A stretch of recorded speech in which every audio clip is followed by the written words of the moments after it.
Hello students, welcome to the new session. So today we'll be speaking about the vocabulary. So what are these vocabulary? Vocabulary means new words or the words which we study.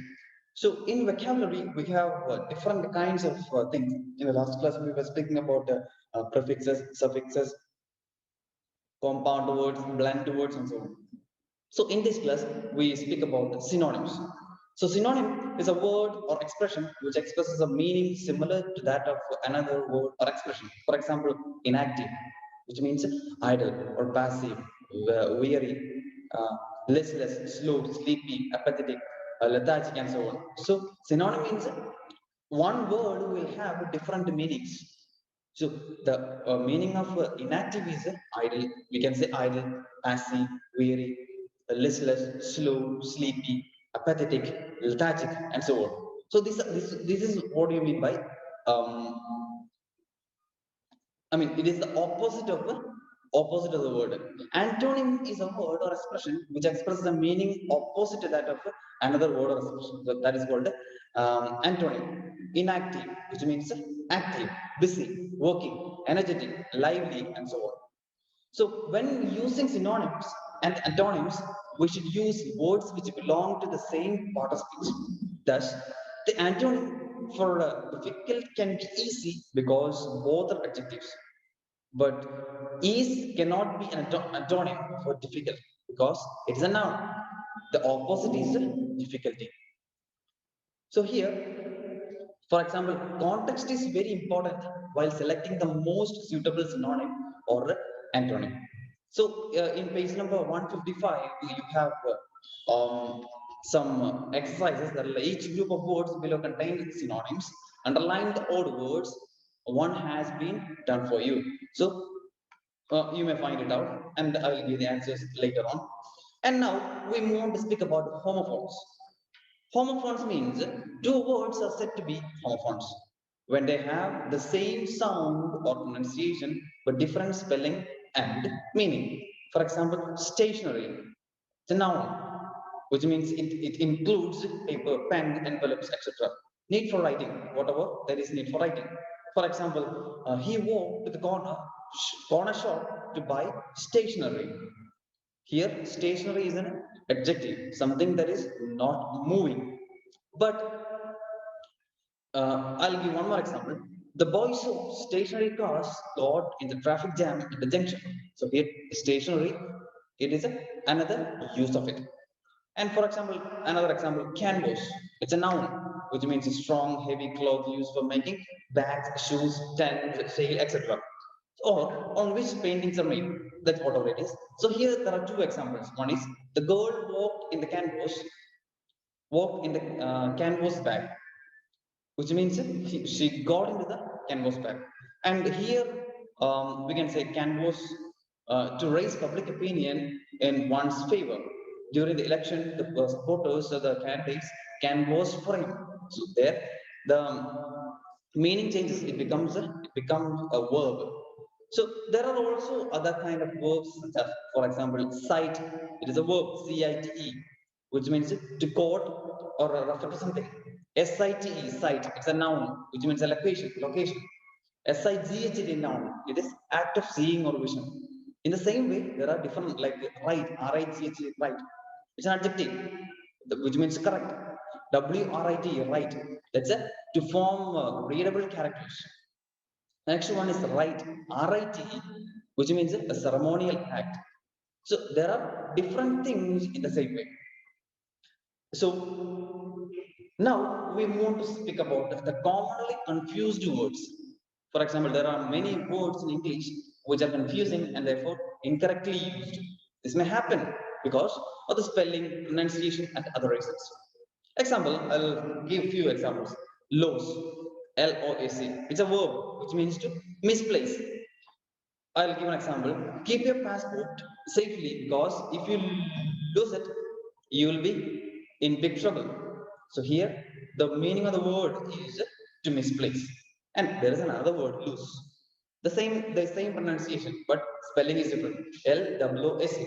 It's an adjective, which means not firmly attached or not well fitting. I'll say, this shirt is too loose for me. Show me a size smaller. So here the meaning of the word loose is not well fitting. And the next one, moral. It's an adjective. Uh, and we have also another word, moral. Moral. The same thing, but spelling is different. That is M-O-R-A-L-E. The above one is M-O-R-A-L. So all these are words which are usually confused. So in the same way, there are other words which are there: accept, accept, affect, effect, cord, birth, break, break. So there are different words like that: advice, alter, ascent. The same word like bond, B-O-R-N, bond, B-O-R-N-E, bond. So there are different words in the same way. Okay, so that is all about the commonly confused words that are there. And next one is idioms and phrases. What are these idioms? It is idioms are expressions that are peculiar to a language. The English language has wealth of rich and varied expressions to suit any context. So it compare the pairs of sentences given below. For example, both the sentences to the same meaning. I will give one example. He has got the largest portion of the meal. We can say it in another way. He has got the lion's share of the meal, which means the largest share of it. Or else I'll give one more example. They trusted him and deceived them, and he deceived them. So it can be converted like they trusted him and he played them false. Played them false. And a lion's share. All these are idioms, which means it gives another idea about it, but it add beauty to the language. I'll give one more example. The pain proved to be a warning sign of danger. It can be converted like the pain proved to be a canary in a coal mine. A canary in a coal mine means the I mean the instrument which is there in a coal mine. So it will be burning like anything. So that is the meaning of it. Okay. There are some idioms which are which are given here. That is, put one's foot down, sell like a hot cakes, take the law into one's hand, then cat's whiskers, apple of someone's eye, on good mind, spill the beans. So all these things, meanings and all those things are given here. I think I don't have to explain it to you very well because it is there in the textbook. So the next one is all about the simile. So we move on to see about simile. So here, simile is the comparison of two unlike things that have a common quality. I'll explain a little more. A simile helps to establish the link between the two things and thus brings out the quality common to both. A comparison is drawn using like or as. For example, he is like a lion, which means we compare him with the qualities of a lion. As cold as ice, as cold as a cucumber, as dry as dust, as good as gold, as high as kite. So, which means it's a comparison between two things. There are some things which are written here that similes. She's as sharp as a stamp. He's as fit as a fiddle. She's as gentle as a lamb. So here there is a comparison between two things that are attached here. Okay. In the same way, and corresponding to this, we also speak about the metaphor. Here, metaphor is a figure of speech that is used to make comparison between two things that are in alike but to have something in common. For example, Raman is as proud as a peacock. It's a simile, which means a direct comparison. Raman is a peacock in his pride.